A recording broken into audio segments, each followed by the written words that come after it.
Hi, everyone, and welcome back to Brian's Horror Movies for Life YouTube channel. And welcome to this 1982 horror movie review. It's part of my overall 1980s horror movie series. So the movie we're going to take a look at today, I do have the physical media for. It's on a double pack by Scream Factory, a Scream Factory Blu-ray here. And that movie is Visiting Hours from 1982. It shares Blu-ray with Bad Dreams, but we'll be talking about that one here later in the 1980s horror series. I believe that's 1988. But in this video, we're going to focus on Visiting Hours from 1982. Now, I knew very little about this movie going into it. I really did. The only thing I knew about it is that it shared... oh, crap. I noticed I got a... when I tried to open this, I must have been using a knife or something. I wasn't very careful. It looks like it's just on the outside. But anyway, the only thing I knew that is that it came in a double pack, a Scream Factory double pack. But I didn't know what the movie was about. I didn't know who was in it. I didn't know that it was a slasher. So I learned a lot about this movie. And surprise, surprise, I liked this movie. I like this movie quite a bit, to be honest with you. So with that being said, let's go ahead and get into the review of Visiting Hours. So Visiting Hours, originally titled The Fright, which I'm glad they changed that name, is a 1982 Canadian psychological slasher film directed by Jean-Claude Lord.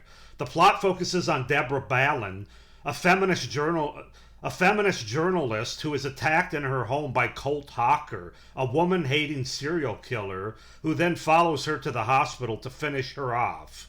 So Deborah Ballin, a feminist activist, inspires the wrath of the misogynistic psychopath and serial killer Colt Hawker on a TV talk show. He attacks her, but she survives and is sent to County General Hospital. Colt begins stalking her. Deborah befriends the nurse Sheila Monroe, who admires her devotion to women's rights. Colt murders Mrs. Corrigan, an elderly patient, and Connie Wexler, a nurse. He overhears Sheila's opinions on Deborah and that bastard who attacked her. Colt decides to focus his attention on Sheila, stalking her and her children at home. Colt courts a young girl, Lisa, and then brutally beats and tortures her, despite being unable to rape her. The next day, Deborah discovers that Mrs. Corrigan and Connie have been killed, so she suspects her attacker is back to finish the job. She tries to convince her boss, Gary Baylor, and Sheila that she is not safe, but they both think she is paranoid. So yeah, that's kind of the setup, the premise, the beginning of Visiting Hours from 1982. As far as the cast goes, we've got a good one here. Lee Grant plays Deborah Ballin. Michael Ironside plays Colt Hawker. Linda Pearl plays Sheila Monroe. William Shatner plays Gary Baylor. And Lenore Zann plays Lisa. So yeah, that's the setup, the premise, and the cast for the 1982 psychological slasher movie Visiting Hours. As I said, I really liked this movie. A complete surprise that I liked it as much as I did. My expectations weren't particularly high going into it because, quite frankly, I hadn't really heard... This is kind of an underrated movie. I haven't really heard much about it. I knew that it existed, like I said, because of this double pack that I picked up several years ago for my Scream Factory collection, but I think this movie's better than that. I think... yeah, I just really like it. So let's just go ahead and get into why. Excuse me, guys. I got a frog in my throat. So starting with the pros for Visiting Hours. The setting. I absolutely love the hospital setting. And not just the hospital setting. This isn't like Halloween 2 where 95% of the movie takes place in a hospital. This movie actually goes back and forth between a couple characters' homes. You got some home invasion aspects and some stalking in the home aspects of this movie, as well as the hospital setting, which I would say is probably 70% of the movie. It's set in the hospital, but the other 25-30% is set in a news, a talk show studio at the beginning. Like I said, a couple of different homes. The home of Deborah at the beginning, and then later in the movie, the home of Sheila. a couple characters in the movie, and I really like that. I like that back and forth where we're not always in the hospital, but it also takes you out of the hospital, like in the parking lot, outside of the home as well. But the hospital setting's great. I really think that's a great setting for a sort of a slasher or stalker kind of movie, and I really enjoyed it. I thought the movie utilized the space of the hospital setting very well. It's a great background for a serial killer to corner his victims where they can't escape easily, because if you're in the hospital, you're either kind of locked in there by security or the medical staff because of your condition. You're hooked up to all kinds of tubes and everything. So it's not like you can just escape a house, like you can your house or whatever, just run out the front door. There's a lot more to it than that. And I think that works fairly effectively and realistically for a slasher movie. And this movie, as I said, utilizes it very well. But as I said, it's not lost on me either that I did enjoy the fact that it's also set in these houses and this talk show studio. So just wanted to bring that up first thing. That's something that I really enjoyed about the movie, was the settings. Not just the setting, but the settings, plural here. Michael Ironside. Excuse me, got to talk about him. I loved him in Scanners. I might love him even more in this movie as the bad guy. Boy, does he do bad and maniacal really well. Michael Ironside as Colt Hawker, the killer, and that's not a spoiler, because this isn't a whodunit movie, is really great here in this movie. He personifies an evil, twisted, bad guy killer exceptionally well, and he had me engaged throughout this movie because of his performance and his portrayal of this serial killer. I mean, he's in it, man. There's some moments in the movies where, like, he's in the hospital boiler room sitting down and having a flashback, and he's just his physical manifestations, if you will, without saying a whole lot in the movie, are exceptional here. And I don't think this movie's nearly as good without the kind of performance of the serial killer's Michael Ironside. It's kind of like Michael Rooker in what's the movie about the serial killer? Now the name escapes me. Oh shit. Serial of a Portrait, or Portrait of a Serial Killer. I don't think that's the whole title, but I know I have that part right. The hell with it. You know what I'm talking about. But having guys like that in these kind of bad guy roles, these killer roles, are what make these movies better than they would otherwise be if you just had some unknown hamming it up or something, kind of like you do in Silent Night, Deadly Night 2 with Eric Freeman. But anyway, with that being said, I just thought that Michael Ironside was phenomenal as the killer here, and that's really what had me engaged in the movie for the most part. There's some other things too that had me engaged, but his performance, his portrayal, exceptional. I think the rest of the acting and performances are quite good here as well, especially Lee Grant, and you also have William Shatner here.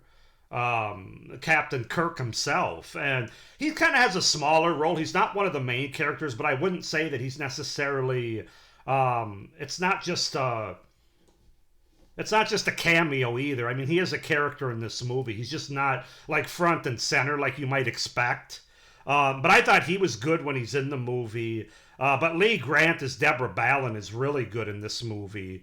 I also thought Lenore Zann as Lisa and Linda Pearl as Sheila are quite good. Of course, Linda Pearl I know best from the one season of Happy Days she was on, about this time actually, and then also the first couple seasons of Matlock in the later 80s, mid to late 80s. I know her from, and I have to say she was quite striking back in her day. A very beautiful young actress in this movie and during this time. But she's good in the movie as sort of the head nurse that kind of befriends Deborah Ballin. And then she's confronted by this guy, Michael Ironside's character herself. So I thought the acting was good, which again, it takes. It's not like your typical slasher, Friday the 13th slasher movie where you don't often have good acting. This has some big names and some good performances in it, so definitely wanted to point that out. But really, I would say Lee Grant and Michael Ironside specifically steal the show here. Several of the home invasion sequences that I was talking about, I really enjoyed, and quite frankly, they really caught me off guard. There's some really effective, tense jump scares that really work here. They're not cheap jump scares, but Michael Ironsides is basically stalking and jumping out of nowhere, both in Deborah Ballin's house as well as Sheila Monroe's house throughout this movie. And I thought it was quite good. I thought it was quite effective. Because you just don't know where he's going to be, and I thought the director did a really good job of setting those scenes up very well, with the atmosphere and the tension, and not giving it away, not telegraphing it. So definitely have to give shout out to that. I thought the score was quite effective throughout, and it really adds it adds to the tension and the atmosphere throughout the movie. Really enjoyed the score, and finally, I thought some of the characters, and again, this is another. This isn't abnormal for slasher movies typically as well, but I found some of the characters quite interesting and pretty well developed. Mainly Colt Hawker, played by Michael Ironside, the killer. He had a bit of a backstory with some flashback sequences to kind of let you know his motivation and why he hates women so much, especially strong, independent, feminist women. They gave us just enough without focusing too much on his character and backstory. But they gave us enough that you're definitely not rooting for him and you want to see him get his comeuppance.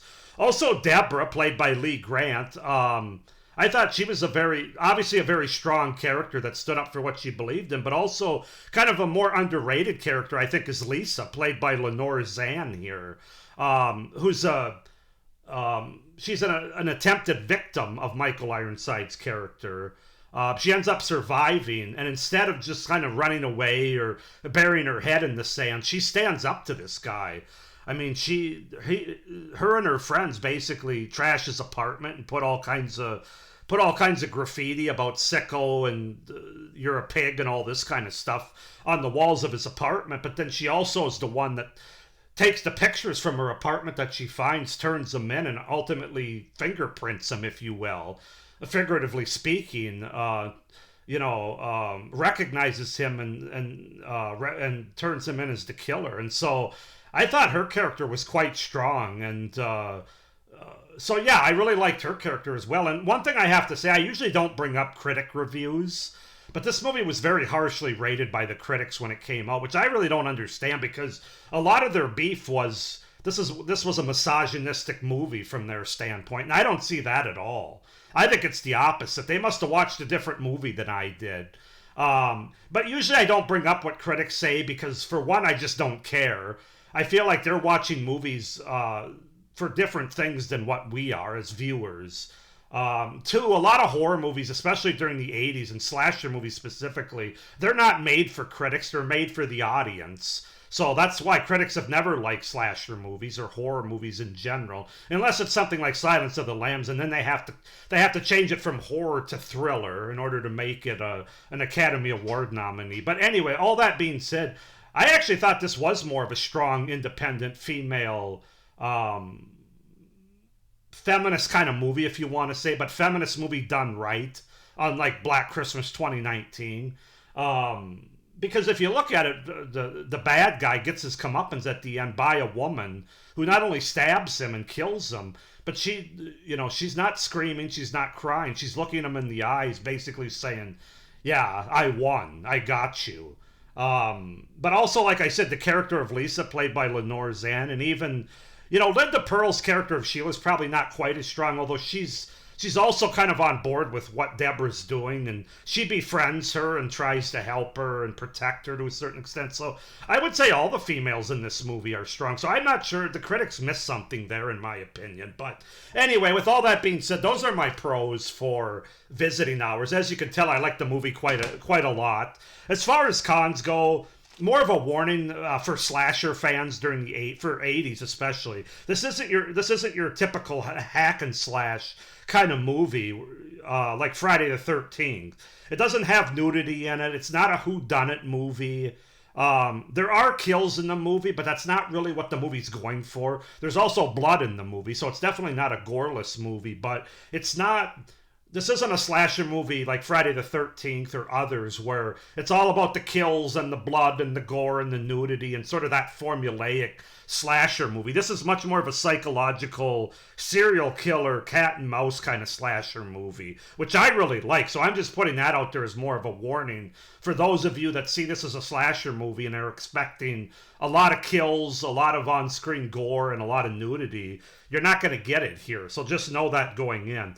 My only other like nitpick cons are the way Colt slips in and out of the hospital several times without being caught or confronted by anyone is a little far-fetched. Not necessarily all that realistic. I just don't think as many times as he goes in and out that he would have just been able to go as easily as he does. Also, it does feel at the end, well, I enjoyed the ending quite a bit. It does feel like Colt was tricked and killed a little too easily. And I say that given how his character maneuvered within the film prior to the ending.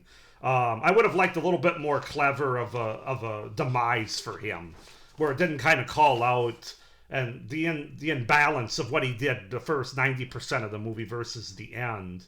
That being said, it doesn't take away from the movie. I still like the ending quite a bit, but that's just something that I was kind of like, I could have used a little bit more there to, with everything that was set up in the movie with his character, that he would have gone out a little bit more, I don't know what the word is, just a little bit more cleverly. But anyway, with all that being said, as you can tell, I really like Visiting Hours. I was going to give it a 7.5 out of 10, but the hell with that. I'm going to give it an 8 out of 10. This movie really surprised me, and I really like Visiting Hours from 1982. So 8 out of 10 for Visiting Hours. Go ahead and comment down below if you guys have seen this movie, what you think of it. Do you like it as much, more, or less? Comment down below. Please like this video, hit the little notification bell, and subscribe to my channel if you haven't already. It would really help me out for the future content in my channel going forward as we get closer to 2026 here. But with all that being said, still have about 3 or 4 or 5 1982 horror movies to review yet this month. But I thank you for watching. I hope you're doing well. But as always, stay scared. Bye.